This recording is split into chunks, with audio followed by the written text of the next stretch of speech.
Hello everyone and welcome back to Winter Climbing Weekly. My name is Ben and hopefully you have just seen what's on your screen and you're getting excited because winter is coming back. It's not a case of if or when, it's now a case of where. There is so much cold weather on the way, it's ridiculous. Some of these charts are what you dream for November, really setting up lots of moisture, lots of snow falling over the highlands over the next week, 2 weeks, 3 weeks to the ends of the runs. I can't see any warm weather on any of the models of the last few days. Now I'm touching wood right now because that is just something amazing I can say, and I'm going to break that down for you now. So there's not much more waiting left, but what we have got at the moment is still these warm southwesterlies, moisture pushing up from the southwest, really warm, wet air pushing through. So same kind of weather as we've had the last few days. But then during the midweek, around Wednesday, Thursday, you can see these systems start getting a bit of pushback from the north, and they can't push through. And this one specifically coming through Wednesday suddenly can't clear us. It's getting pushed back from a different system moving in through Thursday. And you can see the precipitation type there is changing through Thursday morning. Even the cloud patterns you can see there doesn't take much to see that there's a difference in the cloud patterns. There's a different air mass coming from the north as there is to the south of us.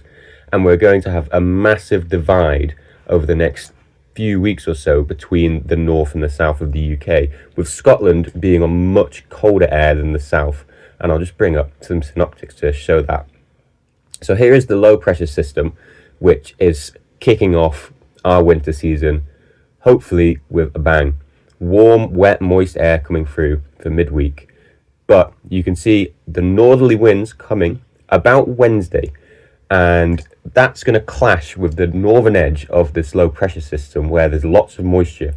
Where that clashes is completely up in the air. I've seen different charts putting it in different places, so I'm not going to try look at that in too much detail because it's still 5 days away and the low pressure could move further north, further south, come earlier, come later. So I'm not going to really delve into that just yet.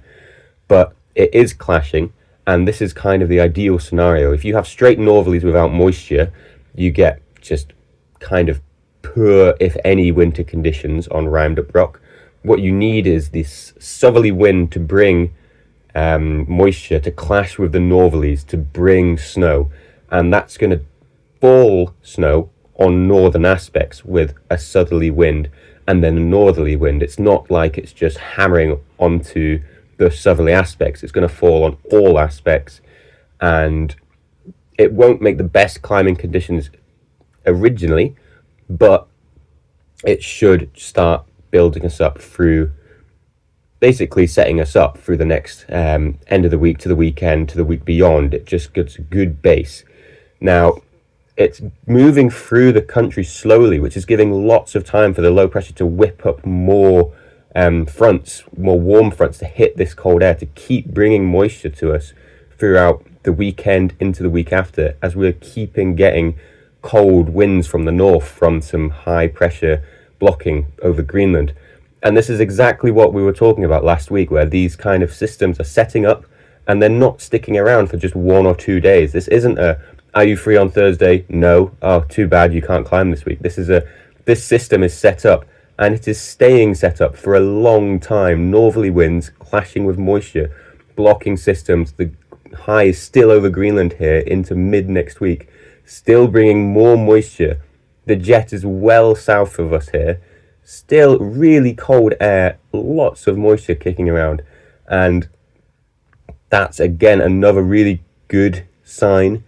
Different kind of blocking here. There's still high pressure blocking over Greenland in this, mind you, but we've also got low pressure blocking over the northeast of us, bringing more northerly winds, more moisture from the south, and some slight, that's just really good charts is what I'm basically trying to say, all the way to the end of the runs. Look how far south the jet stream is there, all the way over France. Now, if I bring the freezing level up here, I'll skip forward to Thursday. You can see this is, I'll go back actually a bit here. You can see this is the barrier between the low warm, the jet basically, and the northerlies, so the 600, 800 meter freezing level. And you can watch this encroach us over Wednesday. just over the very tip of Scotland here on Wednesday. Into Thursday, it's pushing into us. Thursday daytime, it's just on the border. And then Thursday overnight, you're seeing these temperatures absolutely plummet to 0 meter freezing level. And then through Friday, moving further south again, freezing overnight. Saturday, further south again, and it's just going to move slowly.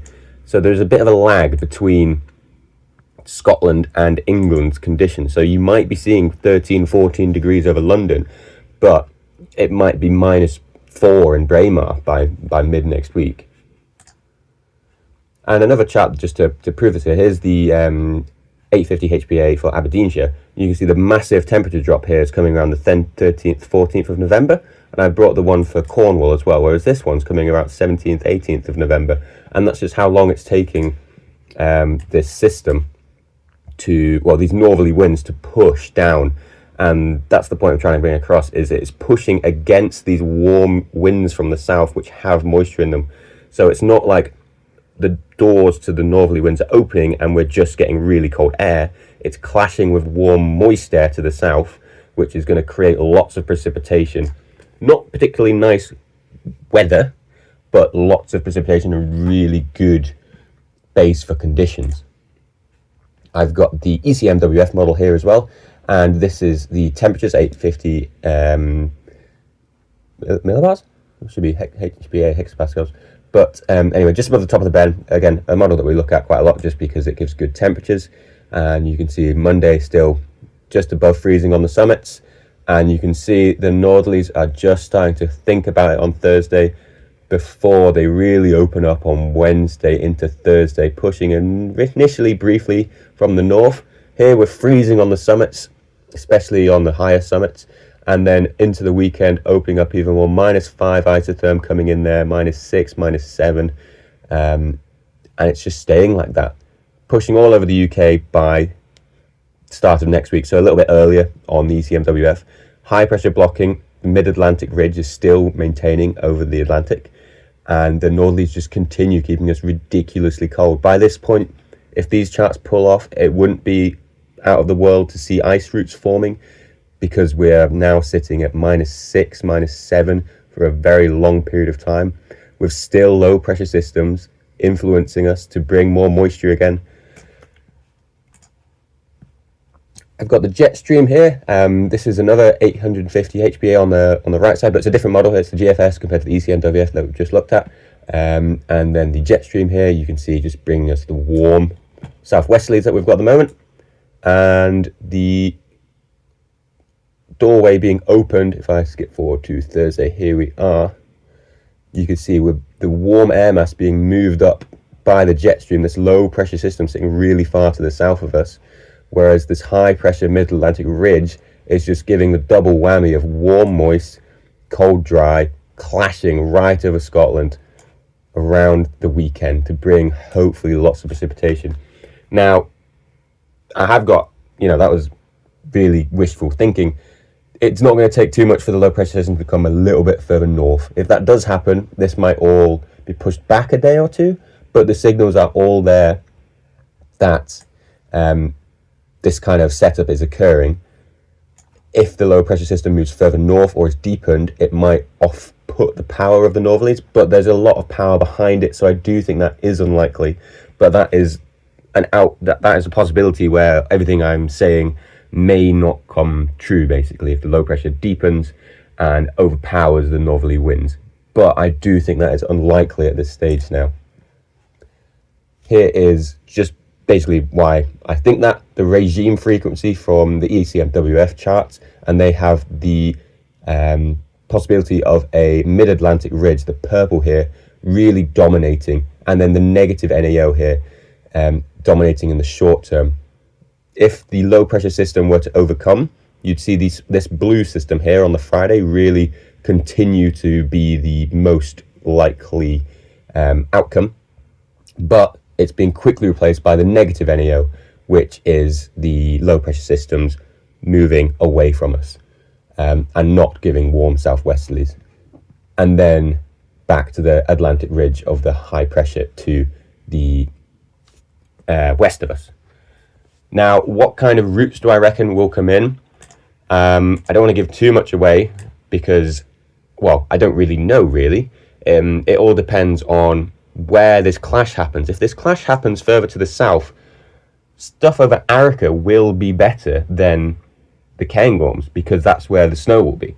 If it happens further north, then obviously Torridon will be the best place to go. So it will be a case of watching where this edge of the low pressure system meets the northerly winds, and that is where the moisture is going to fall predominantly and most significantly as snow. Say, just for this example here, this chart would have the most precipitation fall over the borders, with the Trossachs getting significantly more snowfall than, say, Ben Nevis. Whereas it's not going to take much for this to move north, to move south as well. And that's not going to completely rule out the possibility of the Norries. In fact, quite the opposite. I do think they will be the most reliable place to go this weekend as they are so high-lying. But if you're wanting to get really dialed in on the conditions, this is what I'll be watching for the next few days, and then reading or checking forecasts for at the weekend is where has most of the snow fallen. And it's not going to be useful snow, mind you. It's just going to be powder, and it's going to be confined to higher, but not necessarily the highest slopes as well. So do bear that in mind. And nothing's frozen as of now, so it's going to take a little moment for that. So this is just initial snowfalls, really good to see, but I'm going to recommend not going for, like, just because there's snow at medium altitudes doesn't mean you can go rip up turf and Bridge of Orkney in Arica. So do bear that with a pinch of salt. It's still early season routes. Just because there's snow lower lying, possibly, for the time of year, doesn't mean that routes, say, at 500 meters will be in condition just because there's snow on them. You do need to bear in mind what kind of routes you are still going for. Play it safe if you don't know. Always go for the more rock-featured routes if you are unsure. Read reports. But I'll hopefully get one of these out again on Instagram a bit closer to the time, maybe Thursday, Friday. A shorter form, basically what I see on the hill and what's going to happen towards the weekend. But thank you very much for listening, and I hope you get to enjoy this ridiculously cold and amazing outlook for the rest of November.